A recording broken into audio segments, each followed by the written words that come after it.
Hey everyone, welcome back to By Ambition. In this video, I'll show you how to change the download location in Safari on a Mac.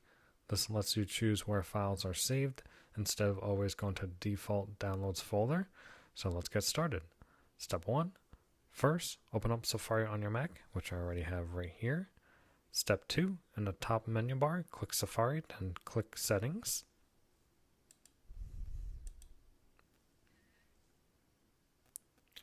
Step 3, in the settings window, make sure you're in the general tab. Step 4, look for the option called File Download Location.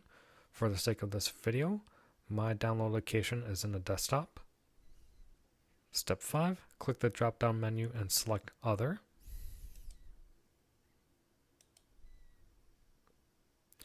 Step 6, choose the folder where you want your downloads to be saved, then click Select.